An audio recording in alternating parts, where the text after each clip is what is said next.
అంత అదృష్టవంతులు ఉండరండి. అంటే బయట ఊరోళ్ళు కూడా ఏమంటున్నారంటే అన్న పిఠాపురంలో మేము ఎందుకు పుట్టలేదు, మా ఓటు ఆయన మీద ఎందుకు వేయలేదు అని అంటున్నారు. మీరైతే పిఠాపురంలో పుట్టి మీకు అదృష్టం ఎలా ఉంది అసలు, మీరు ఎలా హ్యాపీగా ఫీల్ అవుతున్నారు? మాకు ఒక దేవుడు వచ్చి ఇక్కడ పొడి చేసినట్టు దేవుడే మాకు వచ్చి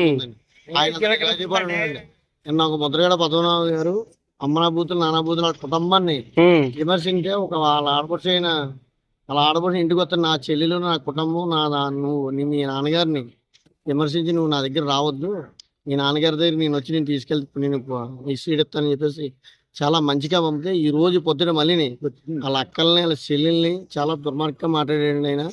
మా కులస్తుడే ఉండి కానీ దానికి మేము చాలా చిన్నదనం. ఆయన తిట్టలేదు కాబట్టి మేము కూడా ముద్రగడ పద్మనాభం గారిని కూడా తిట్టాం. ఆయన తిట్టినప్పుడు మేము అతని కింద స్థాయి వాళ్ళు తిట్టి పరిస్థితి లేదు.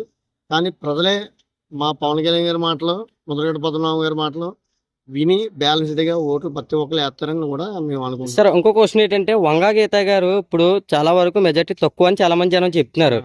ఇప్పుడు ఈవిడికి ఈ ఆప్షన్ ఏమైనా ఉందా? రెండో ఆప్షన్ ఏమి లేదండి. ఏమైనా ఆవిడని ఎదురుదా చేసుకుని పవన్ కళ్యాణ్ గారికి కూడా తిరిగితే రేపు ఏదైనా అదిష్టమైన అదే చిన్న పదవి వస్తుంది. లేదంటే ఇక్కడ ఆవిడకి డిపాజిట్ కూడా ఉండవు.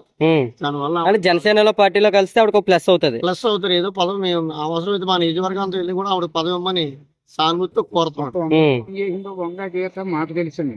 యథారాజ్యంలో కూడా నేను తిరిగినండి ఆవిడ వెనకాల. అప్పుడు ఏంటండి ఎంఎస్సీకి వెళ్ళింది కదండి, పరిగెడితే యాపరిస్ గుర్తు వచ్చింది, ఆగిపోయింది. తిన్నగా ఎన్టీ రామారావు గారు కల కూతురు కూకోబెట్టాడు మా అతన్ని. అలాంటివన్నీ ఈ చుట్టుపక్కల పిఠాపురం ఏరియా ఎక్కడుంది, ఏమని చూసింది ఉన్న ప్రారంభం. మరిన్ని అప్డేట్స్ కావాలంటే సబ్స్క్రైబ్ చేసుకోండి హర్ష టీవీ.